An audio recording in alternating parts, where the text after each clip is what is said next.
Okay guys, I'm back. Okay, but on my 3-tank setup, okay, what I like to do is I'll run 2 vents. Right there, and I'll run my fuel lines. Instead of putting a T to it, I'll just bam, hook them to there, then that one will feed the turbine. That way I'm drawing out of both them tanks with 2 lines, and I ain't putting a T on it because the T will restrict your flow too. And that's what I like to do on a 3-tank set. That way you ain't got no T's involved, except for your vent when they come down here. But that way it keeps the T's out of your line. That's how I do a 3-tank set. But these 3-tank sets are set up where they're one's in front of the other, and I don't know, I might be able to do that.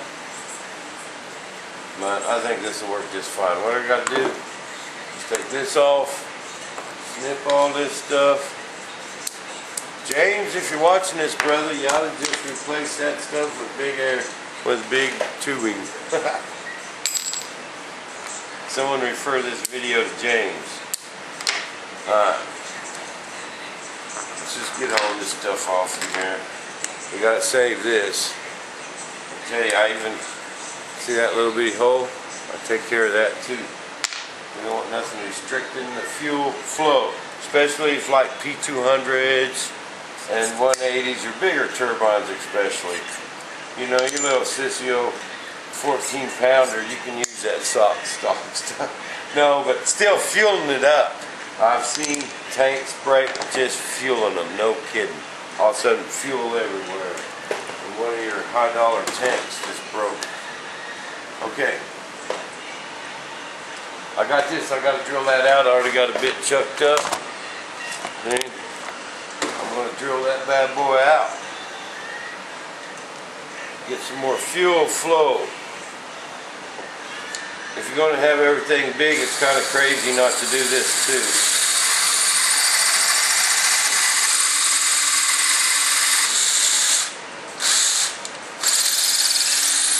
It's not increasing it so much where I'm drilling through the sides.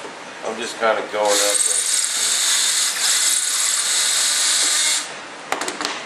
and another side. Going around.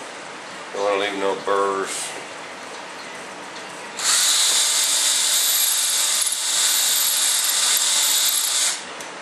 And just in case, we do run filters on the fuel, so we ain't real clean them up.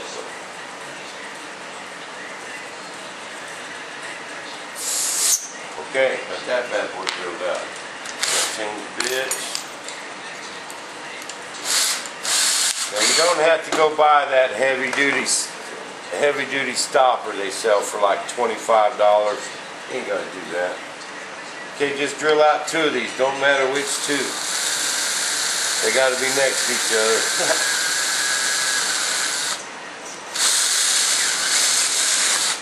This is so we can get this bigger line in here, this bigger tubing. But man, I think it's DeBro makes a heavy-duty setup like this. It's like $20. Man, I'd have had to buy 6 of them. That's over $100 just for stoppers when all I got to do is drill these out. Sullivan makes them heavy-duty things. They're over $20, $22, something like that. Okay.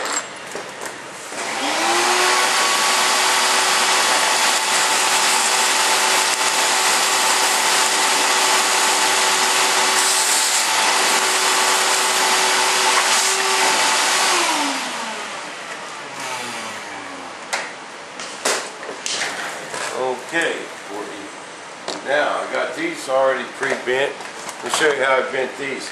This was that hard brass tubing, man. I was trying to bend them at first and was getting big kinks.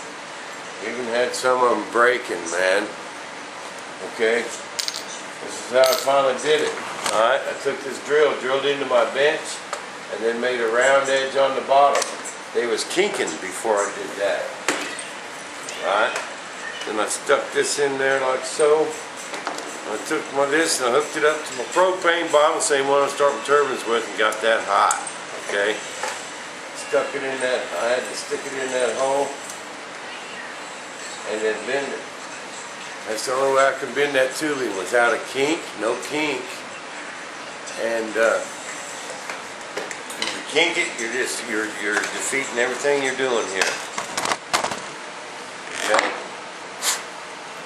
A little spit on it, everything works better with a little spit. Alright. Now I gotta put this in my right slot because I got them marks, see? Gotta make sure to get this one on the right side because I like to have my bolt on the bottom.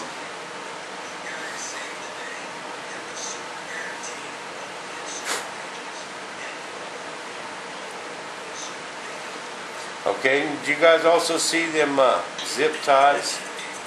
You see them zip ties them guys had on there? Okay, now I learned this in RC racing, man. That's one of the only things them guys ever told me or ever helped me with when I was racing. You don't want to use zip ties for that stuff because, right, this is no joke. Okay, this might be why every now and then someone gets a flame out in their turbine and they can't figure out why. When you put a zip tie around this, okay, what it actually does is it tightens it all the way around here. And all the slack will go up here by the zip thing because it won't go perfectly round. And every now and then you'll get an air bubble go bloop, go through there. That is no kidding if you use zip ties. Someone said, you know, something bad about using safety wire on them. Man, but I double it. I pull out about that long and then I double it. When you double it, it cuts out your chances of actually cutting your tubing. But I'm careful when I get down and it starts smashing it, you know, because it will cut through it, but it's better than zip ties. Don't ever use zip ties, ever. They don't get tight enough, and they'll let air through.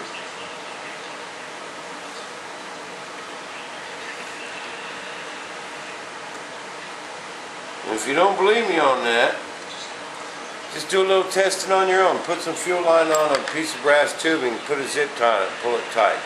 You'll see. Right down there in that corner, there's a little pinch up. And that is a no-no.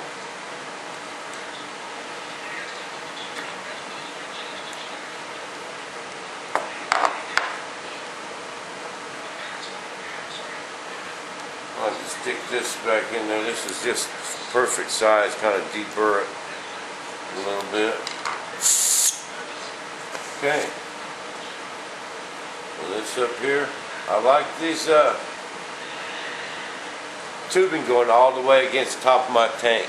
I like them to go all the way up there. Even if I got to make them real long, I like them actually touching it. You got to get all the fuel you can. You gotta know the story. One time a jet's got too much fuel is when it's on fire.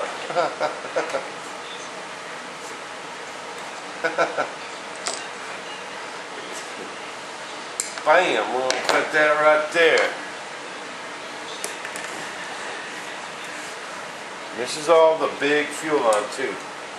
This ain't that sissy little stuff, man. It's got a big old hole in it.